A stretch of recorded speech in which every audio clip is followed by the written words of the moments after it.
السلام علیکم ناظرین، اپنے پروگرام میں آپ کو خوش آمدید کہتا ہوں۔ ہمارے ساتھ موجود ہیں بے اولادی کے روحانی معالج اور مشہور شخصیت حکیم اور ڈاکٹر طارق محمود تاثیر صاحب۔ آج ہم ان سے فیمیل انفرٹیلٹی کے بارے میں بات کریں گے۔ السلام علیکم ڈاکٹر صاحب۔ وعلیکم السلام۔ سب سے پہلے تو آپ ہمارے ناظرین کو اس مرض کے بارے میں بتائیں کہ دراصل زنانہ بانجھ پن ہوتا کیا ہے؟ زنانہ بانجھ پن یا عقم کا مطلب ہے بچہ پیدا کرنے کی صلاحیت میں کمی یا بچہ پیدا کرنے کی صلاحیت کا نہ ہونا۔ بانجھ پن کی تعریف اس طرح کی جاتی ہے کہ 1 سال کے تک نارمل مباشر ہوتے رہنے کے باوجود اس دوران کوئی مانع حمل طریقہ اختیار نہ کرنے کے باوجود حمل قرار نہ پائے تو بانجھ پن کہلاتا ہے۔ بانجھ پن کا شکار مرد حضرات بھی ہو سکتے ہیں اور عورتیں بھی اس مرض میں مبتلا ہو سکتی ہیں۔ زنانہ بانجھ پن 2 طرح کے ہوتے ہیں: ابتدائی بانجھ پن پرائمری انفرٹیلٹی۔ ابتدائی بانجھ پن یعنی پرائمری انفرٹیلٹی میں مبتلا وہ خواتین ہوتی ہیں جنہیں پہلے کبھی حمل نہیں ہوا۔ ثانوی بانجھ پن سیکنڈری انفرٹیلٹی۔ بانجھ پن یعنی سیکنڈری انفرٹیلٹی کی مریض وہ خواتین ہیں جنہیں پہلے ایک حمل ہو چکا ہو۔ ایک اور اصطلاح سٹرلٹی سے مراد بچہ پیدا کرنے کی صلاحیت کا مرد یا عورت میں مکمل طور پر ختم ہو جانا۔ بانجھ پن میں مبتلا جوڑوں میں 40% وجوہات مردوں میں پائی جاتی ہیں، لیکن اس کے باوجود مباشرت میں قصوروار صرف عورت ہی کو سمجھا جاتا ہے، بلکہ عورت کے لیے بانجھ پن کا ہونا ایک گالی بن جاتا ہے۔ ڈاکٹر صاحب، فیلوپین ٹیوبز کسے کہتے ہیں؟ فیلوپین ٹیوبز 2 ٹیوبز پر مشتمل ایک جوڑا یعنی ایک پیر ہے جو ہر عورت میں موجود ہوتی ہیں۔ فیلوپین ٹیوبز براہ راست یوٹرس سے جڑی نہیں ہوتی۔ در حقیقت یہ ٹیوبز غشائے مسلح یعنی پیریٹونیل میں بیضہ دانیوں یعنی اوورین کے بالکل قریب کھلتی ہیں۔ بانجھ پن کی سب سے خطرناک وجہ فیلوپین ٹیوب کا بلاکیج ہے یا ان کا ڈیمیج ہونا ہوتا ہے۔ اکثر خواتین اس بیماری کو اووریز یا یوٹرس کا مسئلہ سمجھ لیتی ہیں، جس کا نتیجہ بہت سی مشکلات کی صورت میں نکلتا ہے۔ فیلوپین ٹیوب اگر ڈیمیج ہو جائیں تو یہ انڈے کو رحم تک پہنچانا بہت مشکل بنا دیتی ہے۔ فیلوپین ٹیوبز بچے کی پیدائش ہونے یا نہ ہونے میں بڑا اہم کردار ادا کرتی ہیں، اور یہ کہنا بے جانا ہوگا کہ ان ٹیوبز کے بغیر حمل نہیں ہو سکتا۔ ایمبریو رحم یوٹرس تک نہیں پہنچ سکتا۔ فیلوپین ٹیوبز کے اندر ہی مرد کے سپرم آپ کے انڈے کو زرخیز بناتے ہیں اور اسی مقام پر سپرم اور انڈے ملاپ ہو کر ایک جنین کی شکل اختیار کر لیتے ہیں۔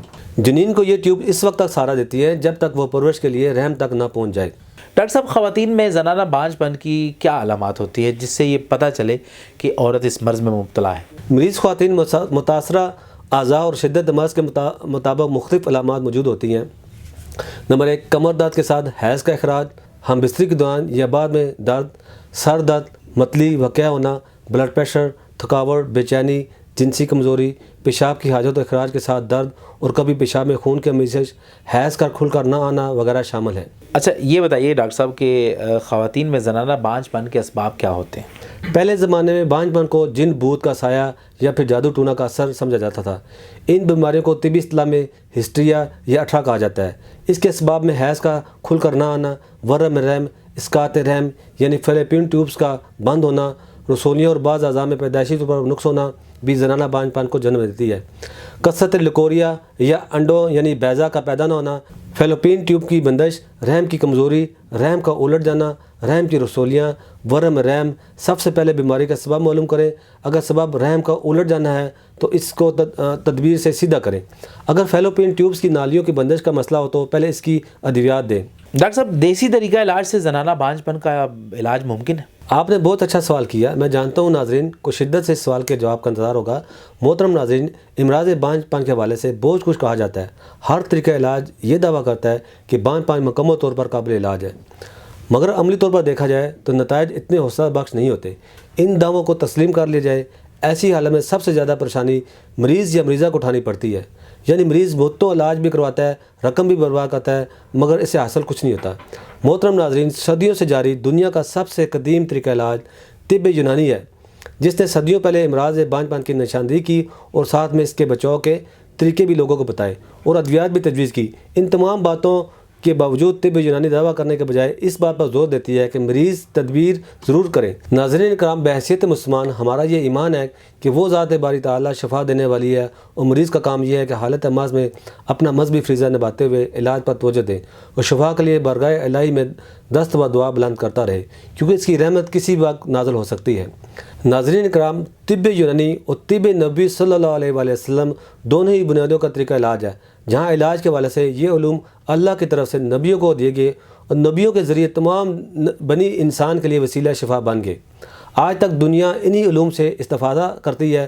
ناظرین، دیسی طریقہ علاج کی سب سے اہم خوبی اور منفرد اعزاز یہ ہے کہ اس میں مصنوعی چیزوں کے بجائے قدرتی اجزاء یعنی خدا کی پیدا کردہ جڑی بوٹیوں پر انحصار کیا جاتا ہے۔ ہمارا یہ ایمان ہے کہ خدا کی پیدا کردہ ہر چیز کسی نہ کسی طرح بنی انسان کے لیے فائدہ مند ہے۔ محترم ناظرین، میں اپنے طویل تجربات اور مشاہدے کی روشنی میں یہ بات باعتماد اسلوب سے کہتا ہوں، خدا کی پیدا کردہ جڑی بوٹیوں کے ذریعے مردانہ و زنانہ بانجھ پن کی مکمل روک تھام کی جا سکتی ہے، لیکن شرط یہ ہے کہ مریض یا مریضہ نہایت پابندی سے علاج کروائے۔ ناظرین، یہ بات قابل ذکر ہے کہ نباتاتی علاج کے ذریعے آپ مستقل طور پر ٹھیک ہو سکتے ہیں اور ان ادویات سے منفی اثرات بھی نہیں ہوتے۔ لہٰذا بانجھ پن میں مبتلا مریضوں سے گزارش ہے کہ وہ مایوس ہونے کے بجائے ہمارے پاس تشریف لائیں، خود دیکھیں کہ جڑی بوٹیوں سے بانجھ پن ٹھیک ہوتا ہے یا نہیں۔ زنانہ بانجھ پن میں مبتلا کرنے والے عوامل اور اس کی علامات اور اسباب کے بارے میں ذرا ہمارے ناظرین کو آگاہ کر دیں۔ بہت سے ایسے عوامل ہیں جس کی وجہ سے بانجھ پن جیسا مرض پیدا ہوتا ہے۔ اس میں سوزش رحم اور بانجھ پن بے اولاد خواتین میں 40% اینڈومیٹریوس میں ضرور مبتلا پائی جاتی ہیں۔ ڈلیوری کے بعد عموماً 10% عورتیں اس کا شکار ضرور ہو جاتی ہیں۔ خواتین کے امراض میں یہ مرض تیسرے نمبر پر ہے۔ شدید سوزش کے بعد بچہ دانی کی اینڈومیٹریم پھٹ جائے تو ایمرجنسی کی حالت میں آپریشن کے ذریعے بچہ دانی کو نکالنا پڑتا ہے۔ سوزش رحم کے اسباب۔ سوزش کے کئی اسباب ہیں۔ جدید تحقیق کا رخ اب جسم کے دفاعی نظام کی طرف ہو گیا ہے۔ جسمانی اعضاء کے طبی افعال بگڑنے کے ساتھ ساتھ جسم کا دفاعی نظام بھی کمزور ہو جاتا ہے۔ تاہم یہ باور کیا جا رہا ہے کہ اینڈومیٹریم کی بیماری میں صرف ایسی خواتین ہی مبتلا ہوتی ہیں جن کا دفاعی نظام کمزور ہو چکا ہے، اور یہ بھی دیکھا گیا ہے کہ مریض خواتین کے دفاعی خلیات بیٹا سیلز کی تعداد بڑھ جاتی ہے۔ اس کے ساتھ ساتھ سائٹوکائنائز اور مدگار خلیے بھی پائے جاتے ہیں۔ آبی سلاد، فولیکولر سسٹ، بے اولاد عورتوں کے بیضادان پر آبی سلاد یعنی پانی بھری خلیوں کا مرض عام پایا جاتا ہے۔ حمل ضرور نہ ہو پانے کی وجوہات میں آبی سلاد کا مرض نہایت اہم ہے۔ مرض کا ہر وقت علاج کرنے سے بھی اس پر قابو پایا جا سکتا ہے۔ مرض پرانا ہو جائے تو علاج میں بھی وقت لگتا ہے اور شفا بھی غیر یقینی ہو جاتی ہے۔ معمولی نوعیت کی آبی سلاد سے خود بخود ختم ہو جاتی ہے۔ آبی سلاد کی ساخت عمومی حساسیت ملی میٹر ہوتی ہے، تاہم آبی سلاد میں سے 1 یا 2 سلاد کی حساسیت 25 یا 28 ملی میٹر تک بڑھ جاتی ہے، لہذا ان کے اندر بیضہ طبی پر یہ نکارہ ہو جاتا ہے۔ آبی سلاد کی علامات۔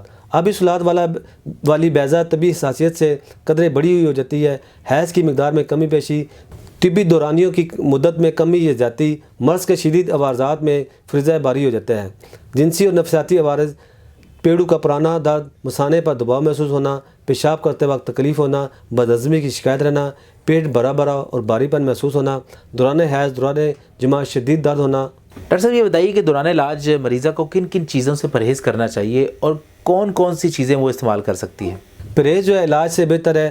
علاج کے دوران بادی چیزیں یعنی آلو، مٹر، گوبھی، بینگن، پالک، چاول، بڑا گوشت، پکوڑے، سموسے، اچار، چٹنی، تمام گرم بادی چٹپٹے اور تیز مسالوں سے پرہیز کریں۔ استعمال کے لیے جو ضروری چیزیں ہیں وہ کدو، ٹنڈے، توری، مولی، گاجر، شلجم، چھوٹا گوشت، دودھ، دہی اور تمام ڈرائی فروٹ وغیرہ استعمال کر سکتے ہیں۔ الحمدللہ ہمارے پاس زنانہ و مردانہ بانجھ پن کا مکمل اور 100% علاج موجود ہے۔ بہت بہت شکریہ حکیم ڈاکٹر طارق محمود تاثیر صاحب، آپ نے ہمارے ناظرین کو زنانہ بانجھ پن سے متعلق بہترین رہنمائی فراہم کی۔ امید ہے کہ ناظرین اس سے بہت فائدہ اٹھائیں گے اور آپ کو اپنی دعاؤں میں یاد رکھیں گے۔ شکریہ، اللہ حافظ۔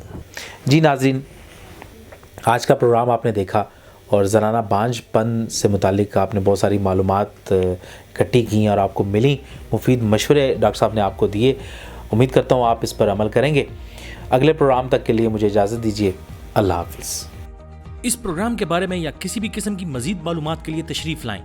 تاثیر دواخانہ، I-111 اقبال روڈ متصل ٹاڈلر اسکول، نزد کمیٹی چوک، راولپنڈی۔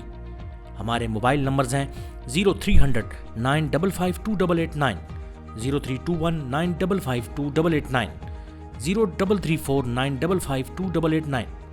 ہمارے لینڈ لائن نمبرز ہیں 051 5777 696، 051 5777 697، 051 5777 3239، 051 5530 536۔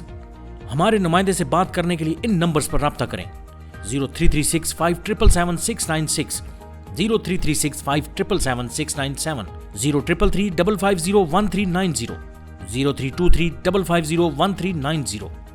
آپ ہمیں اپنا مسئلہ ای میل بھی کر سکتے ہیں۔ ہماری ای میل آئی ڈی ہے taseerdawakana@gmail.com۔